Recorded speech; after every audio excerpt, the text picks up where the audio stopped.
Good morning, dear students. সৰ্বপ্ৰথমে তোমালোক সকলোকে জিতু কৰি অফিচিয়েল ইউটিউব চেনেলটোলৈ আন্তৰিকতাৰে স্বাগতম জনাইছো আৰু আজি আমি আমাৰ ক্লাছটো আৰম্ভ কৰিব লৈছো ঠিক আছে এটা তোমালোকৰ আগন্তুক ক্লাছ 12 ৰ আগন্তুক পলিটিক্যাল সায়েন্সৰ এক্সাম আহি আছে আৰু সেই এক্সামৰ বাবে সহায় হোৱাকৈ কিছুমান ইম্পৰ্টেন্ট লং কুৱেশ্যন আজিৰ ক্লাছটোত আমি আৰম্ভ আলোচনা কৰিম ঠিক আছে তো আজি আমি আমাৰ ক্লাছটোত পাৰ্ট এ কিছুমান আমি একেবাৰে ইম্পৰ্টেন্ট তাৰমানে পৰীক্ষাত আহি থকা বা অহাৰ সম্ভাৱনা থকা কিছুমান প্ৰশ্ন উত্তৰ আলোচনা কৰিম তো ঠিক আছে আজিৰ ক্লাছটো আমি আৰম্ভ কৰো তো আমি চেপ্টাৰ ওয়াইজত যাম প্ৰথম চেপ্টাৰটো হৈছে দ্বিমেৰুত বিভক্ত আন্তৰ্জাতিক ব্যৱস্থাৰ পৰিসমাপ্তি আৰু এই অধ্যায়টোৰ পৰা আহিব লগা বা আহিব পৰা বা আহি থকা প্ৰথমটো ইম্পৰ্টেন্ট লং কুৱেশ্যন হৈছে ঠিক আছে প্ৰথমটো লং কুৱেশ্যন হৈছে সোভিয়েট সংঘ ব্যৱস্থা কিয় ভাঙি পৰিছিল তাৰ মানে 6 নম্বৰৰ কাৰণে আহিব পাৰে কেতিয়াবা এনেকেও আহে যে সোভিয়েট সংঘ ব্যৱস্থা ভাঙি যোৱাৰ তিনিটা কাৰণ দৰ্শোৱা বা আলোচনা কৰা তো আমি আজি আলোচনা কৰিম প্ৰথমটো প্ৰশ্ন আমাৰ হৈছে সোভিয়েট সংঘ ব্যৱস্থা ভাঙনৰ কাৰণসমূহ আলোচনা কৰা তো প্ৰথম কাৰণটো হ'ব প্ৰথম কাৰণ কি হ'ব প্ৰথম কাৰণটো হ'ব অৰ্থনৈতিক স্থবিৰতা ঠিক আছে অৰ্থনৈতিক স্থবিৰতা এতিয়া সোভিয়েট সংঘ ব্যৱস্থাত অৰ্থনৈতিক স্থবিৰতাই অৰ্থাৎ অৰ্থনৈতিক সমস্যাই গা কৰি উঠাৰ কাৰণে সোভিয়েট সংঘ ব্যৱস্থা ভাঙি পৰিছিল ঠিক আছে বি নম্বৰ উত্তৰটো হৈছে বি নম্বৰটো হৈছে মিখাইল গৰ্বাচেভৰ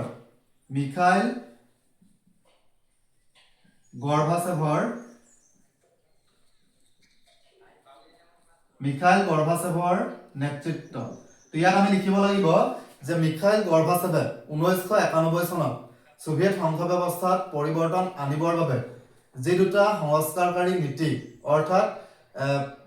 পেৰেষ্ট্ৰইকা আৰু গ্লাছনোষ্ট এই যি দুটা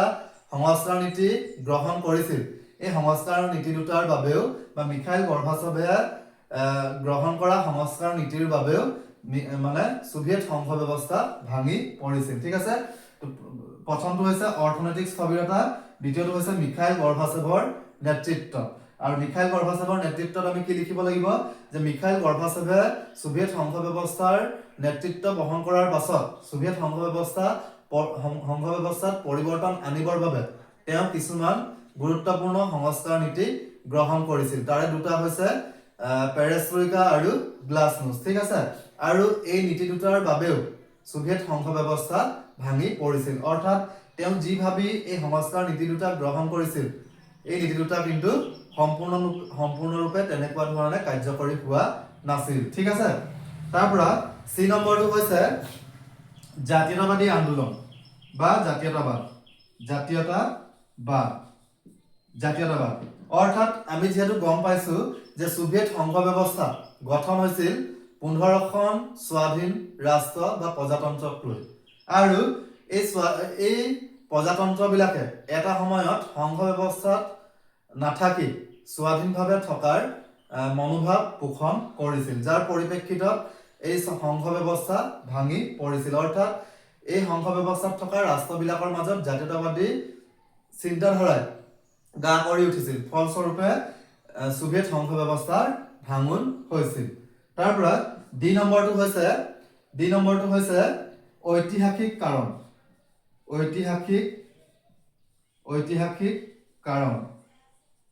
ঠিক আছে যেহেতু আমি গম পাওঁ যে সোভিয়েট সংঘ ব্যৱস্থা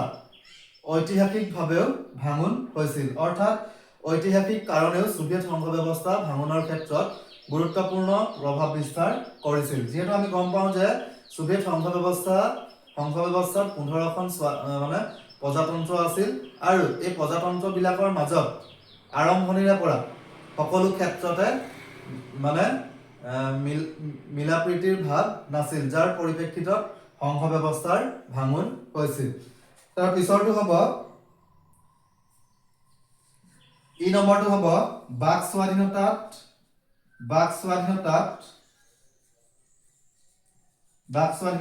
বাধা। তো ইয়াত আমি কি লিখিব লাগিব যে সোভিয়েট সংঘ ব্যৱস্থাত যেতিয়া মিখাইল গৰ্বাচেভে নেতৃত্ব বহন কৰিছিল সেই সময়ছোৱাত বাক স্বাধীনতা অৰ্থাৎ কথা কোৱাৰ স্বাধীনতাৰ ওপৰত বাধা আৰোপ কৰা হৈছিল, যাৰ পৰিপ্ৰেক্ষিতত জনসাধাৰণে ক্ষিপ্ৰ বিৰোধিতা কৰিছিল আৰু সংঘ ব্যৱস্থাত নাথাকি স্বাধীনচেতিয়াকে থকাৰ মনোভাৱ পোষণ কৰিছিল আৰু তাৰ পৰিপ্ৰেক্ষিতত সোভিয়েট সংঘ ব্যৱস্থাৰ ভাঙন হৈছিল। আৰু এক নম্বৰ উত্তৰটো হ'ব অৰ্থাৎ 6 নম্বৰ উত্তৰটো হ'ব 6 নম্বৰটো হ'ব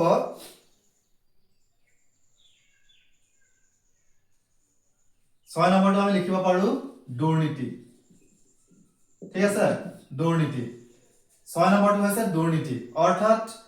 মিখাইল গৰ্বাচেভে নেতৃত্ব বহন কৰাৰ পাছত এই চৰকাৰখনে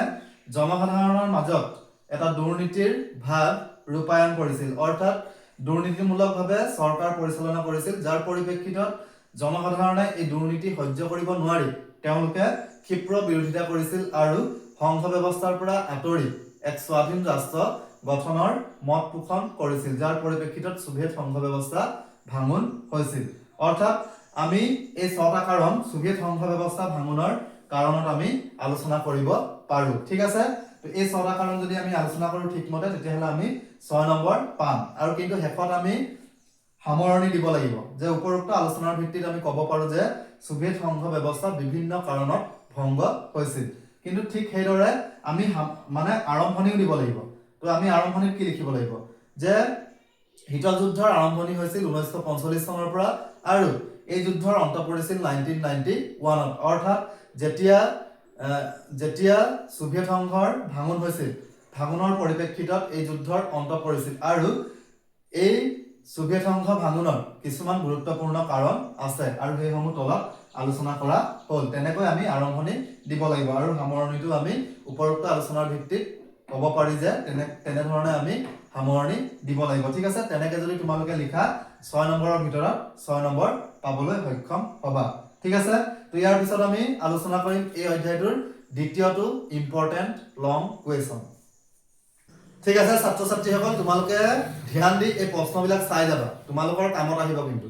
ঠিক আছে, এটা 2 নম্বৰ প্ৰশ্নটো হৈছে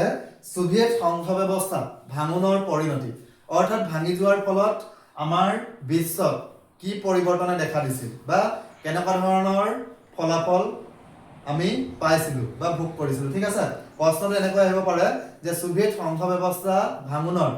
ফলাফলসমূহ আলোচনা কৰা বা ফলাফলসমূহ বিশ্লেষণ কৰা। ঠিক আছে, তো প্ৰথম ফলাফলটো হ'ব, যিহেতু আমি গম পাওঁ যে দ্বিতীয় বিশ্বযুদ্ধ অন্ত পৰাৰ পাছত অৰ্থাৎ 1945 চনৰ পৰা দুই মহাশক্তিৰ মাজত অৰ্থাৎ আমেৰিকা যুক্তৰাষ্ট্ৰ আৰু সোভিয়েট সংঘৰ মাজত শীতল যুদ্ধৰ আৰম্ভণি ঘটিছিল আৰু এই শীতল যুদ্ধ প্ৰায় 1991 চনলৈকে চলি আছিল। ঠিক আছে, আৰু ইয়াৰ অন্ত পৰিছিল যেতিয়া সোভিয়েট সংঘ ব্যৱস্থা মানে সোভিয়েট সংঘ যেতিয়া এই যুদ্ধৰ পৰা বা এই অৰিয়া-অৰিৰ পৰা যেতিয়া আঁতৰি গৈছিল। ঠিক আছে, অৰ্থাৎ দ্বিতীয় বিশ্বযুদ্ধৰ পিছত পৃথিৱীখন দুটা ভাগত বিভক্ত হৈ গৈছিল। এফালে আছিল USA অৰ্থাৎ আমেৰিকা যুক্তৰাষ্ট্ৰ আৰু এফালে আছিল USSR। ঠিক আছে, দুটা পক্ষ 1991ত কি হ'ল, 1991ত USSR অৰ্থাৎ সোভিয়েট সংঘ আঁতৰি দিলে। তো আঁতৰি দিয়াৰ ফলত এতিয়া থাকি গ'ল কি ইয়াত থাকি গৈছে USA, অৰ্থাৎ সমগ্ৰ বিশ্বত 1991 চনৰ পাছৰ পৰা সমগ্ৰ বিশ্বত বা 1991 চনৰ পৰা সমগ্ৰ বিশ্বত একক আধিপত্য কাৰ আছে, আমেৰিকা যুক্তৰাষ্ট্ৰৰ। ঠিক আছে, আশা কৰিছো তোমালোকে বুজিব পাৰিছা। তো প্ৰথম ফলাফলটো কি হ'ব, শীতল যুদ্ধৰ অন্ত।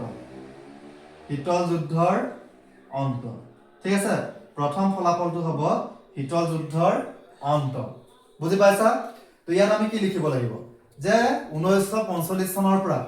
দুই মহাশক্তিৰ মাজত ক্ষমতা বা আদৰ্শক কেন্দ্ৰ কৰি যি শীতল যুদ্ধৰ সূত্ৰপাত হৈছিল সেই শীতল যুদ্ধৰ অন্ত পৰিছিল। সোভিয়েট সংঘ ভাঙনৰ ফলস্বৰূপে সেই শীতল যুদ্ধৰ অন্ত পৰিছিল। ঠিক আছে, বা পৰিসমাপ্তি হৈছিল বা ঘটিছিল।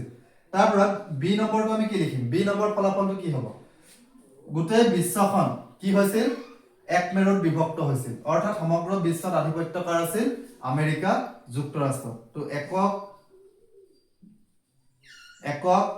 আধিপত্য বিস্তাৰ ইয়াত আমি টুনি পইণ্টত কি লিখিম যে মানে শীতল যুদ্ধ অন্ত পৰাৰ পাছত বা সোভিয়েট সংঘ ভাঙোনৰ পাছত সমগ্ৰ বিশ্বত একক মহাশক্তি হিচাপে আধিপত্য বিস্তাৰ কৰিবলৈ আমেৰিকা যুক্তৰাষ্ট্ৰ সক্ষম হৈছিল ঠিক আছে বা এইটো সম্ভৱ কেতিয়া হৈছিল যেতিয়া এই দুটা ভাগত ভাগ আছিল ঠিক আছে যেতিয়া ইউএছএছআৰ যেতিয়া আঁতৰি দিলে অৰ্থাৎ সোভিয়েট সংঘৰ যেতিয়া ভংগ হোৱাৰ পাছতহে এই ব্যৱস্থাটো তাৰমানে সম্ভৱ হৈছিল অৰ্থাৎ সমগ্ৰ বিশ্বত আধিপত্য কাৰ বিস্তাৰ হৈছিল আমেৰিকা যুক্তৰাষ্ট্ৰ ঠিক আছে তাৰমানে সমগ্ৰ বিশ্ব এককেন্দ্ৰিক ব্যৱস্থাত বা একমেৰু ব্যৱস্থাত পৰিণত হৈছিল তাৰ পিছৰ সি নম্বৰটো হৈছে নতুন স্বাধীন ৰাষ্ট্ৰ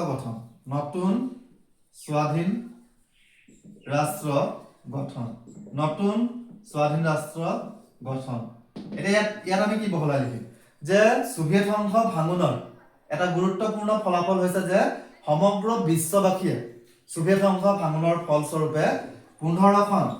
নতুন স্বাধীন ৰাষ্ট্ৰ লাভ কৰিবলৈ সক্ষম হৈছিল যেহেতু আমি পাইছিলো ইয়াত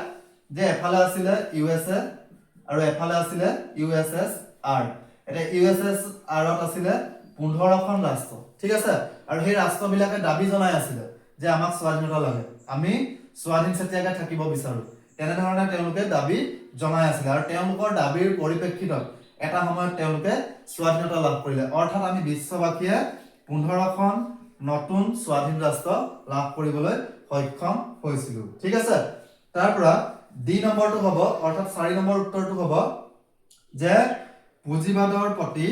আগ্ৰহ পুঁজিবাদৰ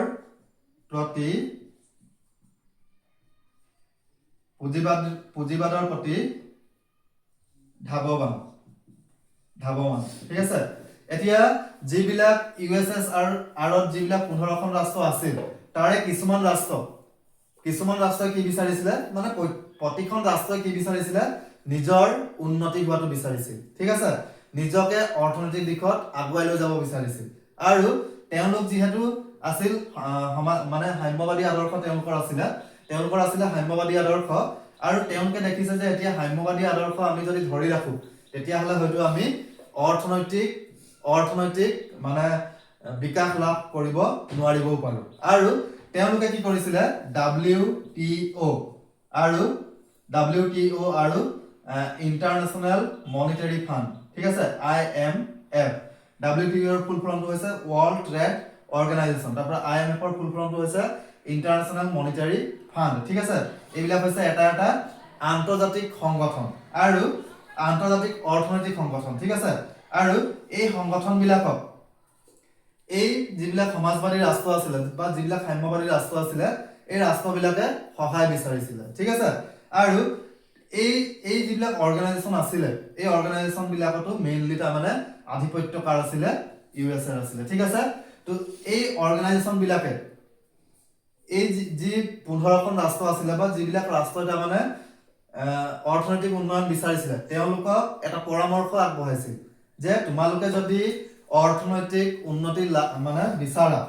তেতিয়াহ'লে তোমালোকে সাম্যবাদী আদৰ্শ ত্যাগ কৰি তোমালোকে পুঁজিবাদী আদৰ্শলৈ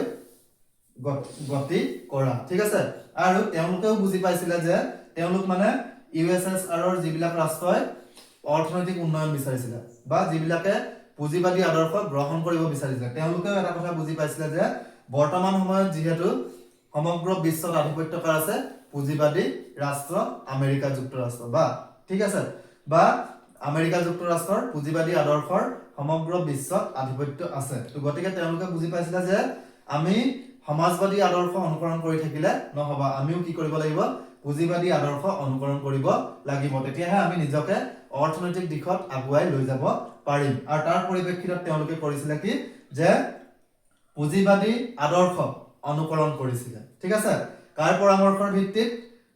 WTO আৰু IMF ঠিক আছে ইণ্টাৰনেশ্যনেল মনিটাৰী ফাণ্ড আৰু ৱৰ্ল্ড ট্ৰেড অৰ্গেনাইজেশ্যন এই দুটা আন্তৰ্জাতিক অৰ্থনৈতিক সংগঠনৰ পৰামৰ্শৰ ভিত্তিত এই সমাজবাদী ৰাষ্ট্ৰবিলাকে সমাজবাদ ত্যাগ কৰি পুঁজিবাদী আদৰ্শ অনুকৰণ কৰিছিল আৰু এই ব্যৱস্থাটোক বিশ্ব ৰাজনীতিত শ্বক থেৰাপি বা শ্বক থেৰাপি বা আঘাত নিৰাময় বা শ্বক থেৰাপি বুলি কোৱা হয়। আমি ইয়াৰ পিছৰ প্ৰশ্নটোত এই শ্বক থেৰাপিৰ বিষয়ে আলোচনা কৰিম। ঠিক আছে, তো তোমালোকে ইয়াত শীতল যুদ্ধ কেতিয়া হৈছিল, কাৰ কাৰ মাজত হৈছিল, আৰম্ভণি দিবা, তাৰ পৰা সামৰণি দিবা। যে উপৰোক্ত আলোচনাৰ ভিত্তিত ক'ব পাৰি যে তেনেকৈ মানে প্ৰথম প্ৰশ্নটো যি ধৰণে ক'লো সেই ধৰণে তোমালোকে ইয়াত সামৰণি দিব লাগিব। আৰু এইবিলাক কাৰণ লিখি যদি তোমালোকে বহলাই লিখা তেতিয়াহ'লে 6 নম্বৰ বা 4 নম্বৰ পাবলৈ সক্ষম হ'বা। ঠিক আছে, আৰু এই লেসনটোৰ এইটো এটা একেবাৰে ইম্পৰ্টেন্ট মানে লং কুৱেশ্যন প্ৰায় আহি থাকে। ঠিক আছে, এতিয়া আছে 3 নম্বৰ প্ৰশ্ন। আশা কৰিছো তোমালোকে বুজি পাইছা, আৰু যদি পোৱা নাই আৰু যদি কিবা প্ৰশ্নৰ উত্তৰ তোমালোকে বিচাৰিছা তেতিয়াহ'লে তোমালোকে মোক মানে ইউটিউবত কমেন্ট কৰিব পাৰা। ঠিক আছে, তলত কমেন্ট বক্স আছে, তোমালোকে কমেন্ট কৰিব পাৰা। আৰু লগতে যদি ইউটিউবত কমেন্ট কৰিবলৈ বেয়া পাইছা তেন্তে তোমালোকে মোক ইনষ্টাগ্ৰাম, ফেচবুক য'তে হওক তোমালোকে মোক মেছেজ দিব পাৰা। যিমান দূৰ পাৰিম সহায় কৰিবলৈ যত্ন কৰিম। ঠিক আছে, এতিয়া 3 নম্বৰ প্ৰশ্নটো হৈছে ট্ৰাফিক আতংক বা, ঠিক আছে, প্ৰশ্নটো এনেকৈ আহিব পাৰে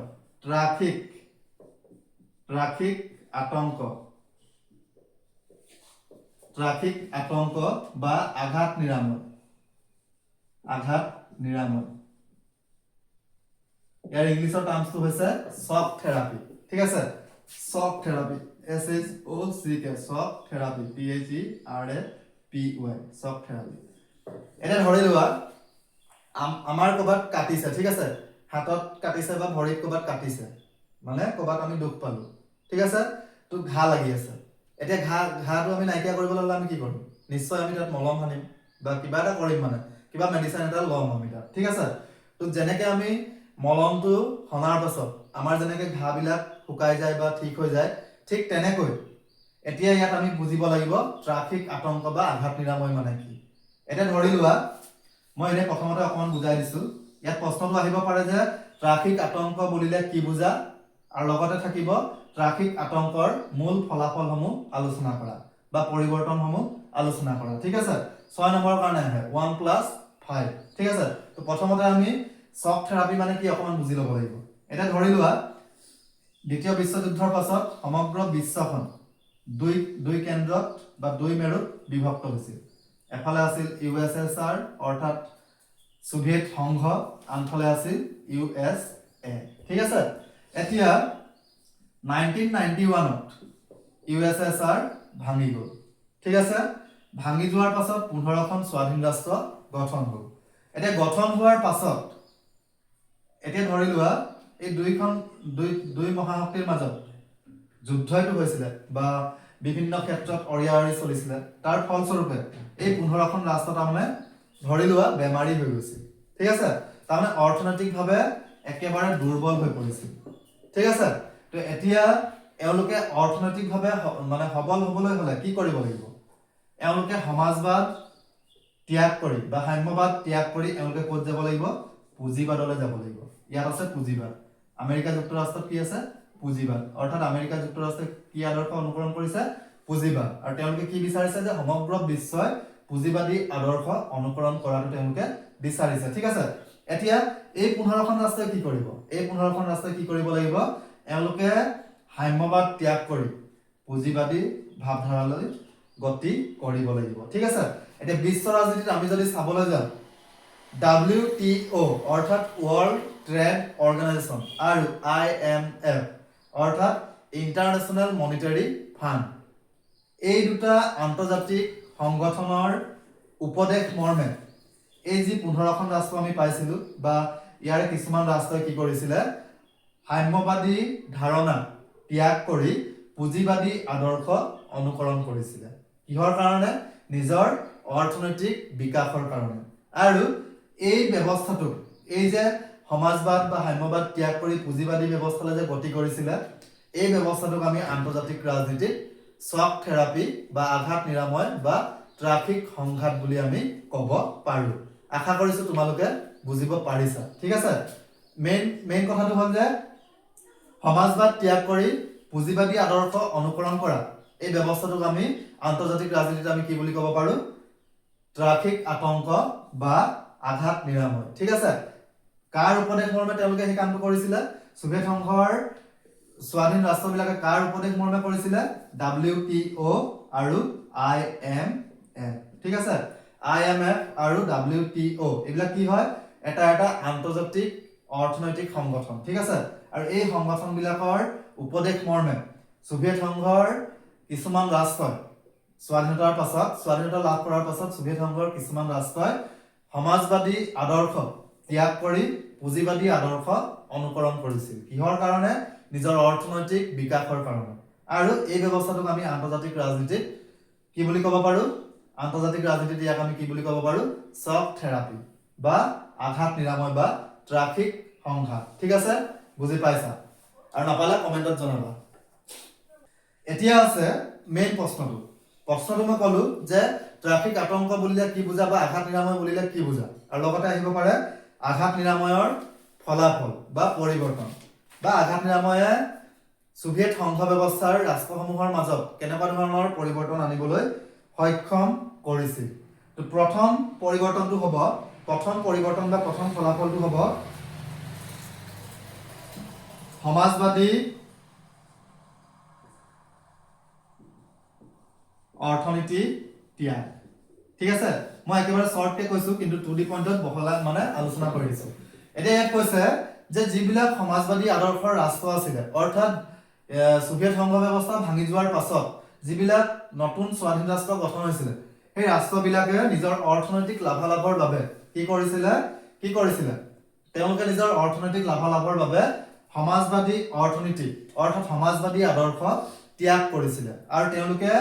পুঁজিবাদী আদৰ্শ গ্ৰহণ কৰিছিলে ঠিক আছে প্ৰথম ফলাফলটো হ'ব যে তেওঁলোকে সমাজবাদী আদৰ্শ ত্যাগ কৰি পুঁজিবাদী আদৰ্শলৈ ধাবিত হৈছিলে বা গতি কৰিছিলে ঠিক আছে দুই নম্বৰ পৰিৱৰ্তনটো হ'ব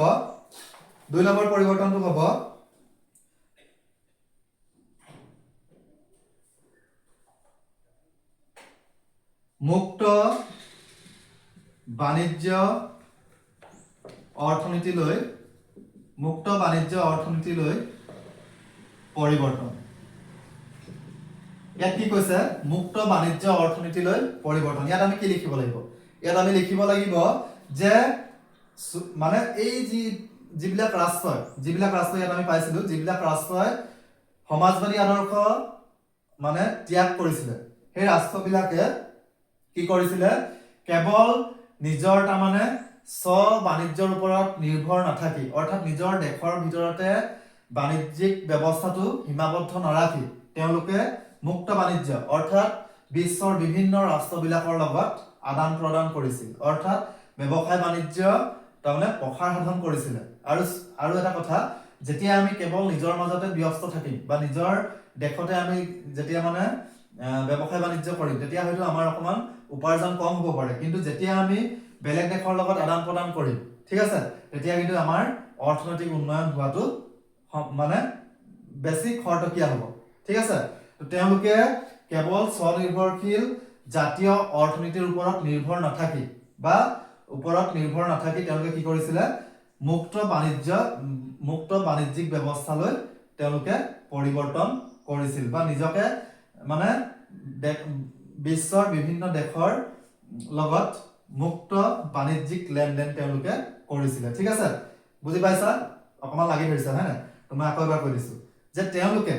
এই ইয়াত যে আমি পাইছিলো যে ইয়াত আমি কি পাইছিলো প্ৰথম পইণ্টত আমি কি পাইছিলো যে এই ৰাষ্ট্ৰবিলাকে অৰ্থাৎ সমাজবাদী আদৰ্শৰ ৰাষ্ট্ৰবিলাকে সমাজবাদ ত্যাগ কৰি পুঁজিবাদলৈ গতি কৰিছিলে ঠিক আছে তাৰ পিছত তেওঁলোকে কি কৰিছিলে যেটা আমি গম পাওঁ যে সোভিয়েট সংঘই ৰাষ্ট্ৰৰ নিয়ন্ত্ৰণ থকাটো বিচাৰে ঠিক আছে সমাজবাদে সদায় ৰাষ্ট্ৰৰ নিয়ন্ত্ৰণ থকাটো বিচাৰে আৰু পুঁজিবাদ গ্ৰহণ কৰাৰ পিছত এই ৰাষ্ট্ৰবিলাকে অৰ্থাৎ যিবিলাক ৰাষ্ট্ৰই নতুনকৈ স্বাধীনতা লাভ কৰিছিলে সেই ৰাষ্ট্ৰবিলাকে স্বনিৰ্ভৰশীল জাতীয় অৰ্থনীতিৰ ওপৰত নিৰ্ভৰ নাথাকি তেওঁলোকে কি কৰিছিলে বিশ্বৰ বিভিন্ন দেশবিলাকৰ লগত অৰ্থনৈতিক ক্ষেত্ৰত বা ব্যৱসায় বাণিজ্যিক ক্ষেত্ৰত লেনদেন বা আদান প্ৰদান কৰিছিল ঠিক আছে 3 নম্বৰ ফলাফলটো হ'ব বাণিজ্যিক মিত্ৰতা ভংগ বাণিজ্যিক মিত্ৰতা ভংগ এটা ইয়াত আমি কি লিখিম এটা চোৱা যেতিয়া সোভিয়েট সংঘ হৈ আছিল ঠিক আছে অৰ্থাৎ 15খন ৰাষ্ট্ৰ যেতিয়া একেলগে আছিল 15খন ৰাষ্ট্ৰ যেতিয়া একেলগে আছিল তেতিয়া কি আছিল USSR আৰু সেই সময়ছোৱাত তেওঁলোকে এই 15খন ৰাষ্ট্ৰই নিজৰ মাজত কিছুমান লেনদেন কৰিবৰ কাৰণে বা ব্যৱসায় বাণিজ্য কৰিবৰ কাৰণে তেওঁলোকে কি কৰিছিল কিছুমান চুক্তি স্বাক্ষৰিত কৰিছিল বা কিছুমান বাণিজ্যিক চুক্তি স্বাক্ষৰিত কৰিছিল বা কিছুমান সামৰিক মানে চুক্তি স্বাক্ষৰিত কৰিছিল ঠিক আছে আৰু এই চুক্তিবিলাক ভংগ কেতিয়া হৈছিল যেতিয়া তেওঁলোকে শক থেৰাপি নীতি গ্ৰহণ কৰিছিল ঠিক আছে তো তেওঁলোকে শক থেৰাপি নীতি গ্ৰহণ কৰাৰ পাছত এই ৰাষ্ট্ৰবিলাকৰ মাজত যিবিলাক বাণিজ্যিক চুক্তি আছিল এই চুক্তিবিলাক নিজে নিজে তাৰমানে ভংগ হৈছিল ঠিক আছে তাৰ পিছৰটো হৈছে তাৰ পিছত আমি আকৌ ক'ব পাৰো যে তাৰ পিছত আমি কি ক'ব পাৰো উদ্যোগ ব্যৱস্থাৰ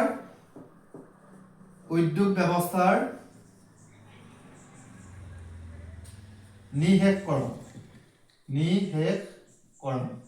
ইয়াত আমি কি লিখিব পাৰো যে উদ্যোগ ব্যৱস্থাৰ নিষেধকৰণ এতিয়া চোৱা যেহেতু আমি গম পাওঁ যে সোভিয়েট সংঘই সমাজবাদী আদৰ্শ সমগ্ৰ বিশ্বত বিস্তাৰ কৰাৰ ওপৰত গুৰুত্ব দিছিল বা আৰু সমাজবাদী আদৰ্শই কি কয় যে ৰাষ্ট্ৰৰ নিয়ন্ত্ৰণ থকাটো বিচাৰে অৰ্থাৎ এই সমাজবাদী ৰাষ্ট্ৰবিলাকত কিছুমান উদ্যোগ আছিল যিবিলাক উদ্যোগ ব্যৱস্থা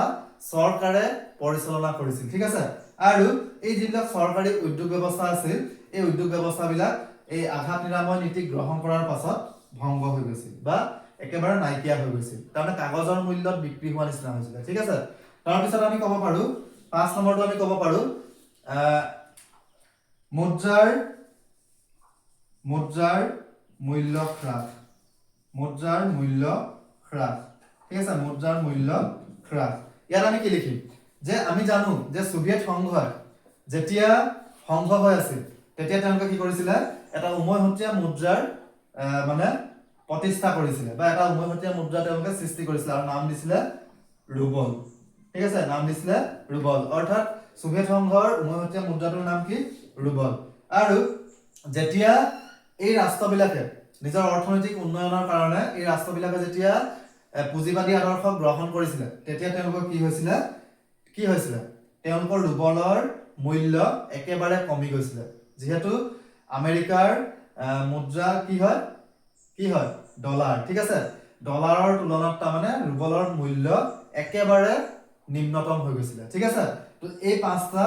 পৰিৱৰ্তন বা এই পাঁচটা ফলাফল আমি আলোচনা কৰিলো ঠিক আছে 1 + 5 = 6 তেনেকৈ আহিব পাৰে নতুবা 4 নম্বৰৰ কাৰণে কেতিয়াবা লং কোৱেশ্চন এটা দি দিব পাৰে কিন্তু তোমালোকে সামৰণি দিব লাগিব ঠিক আছে তাৰ মানে কিছুমান ক্ষেত্ৰত যদি সোভিয়েট সংঘৰ সেই ৰাষ্ট্ৰবিলাকৰ ওপৰত কিছুমান ক্ষেত্ৰত পজিটিভ ফলাফল পৰিছিল ঠিক আছে আৰু কিছুমান ক্ষেত্ৰত তাৰ মানে একেবাৰে নেতিবাচক ফলাফল পৰিছিল বা প্ৰভাৱ পৰিছিল ঠিক আছে তো আজিৰ এই প্ৰশ্নটো ইয়াতে সামৰণি পৰিছে ইয়াৰ পিছত আমি ইয়াৰ পিছৰ অধ্যায়টো আমি আলোচনা কৰিম ঠিক আছে ধন্যবাদ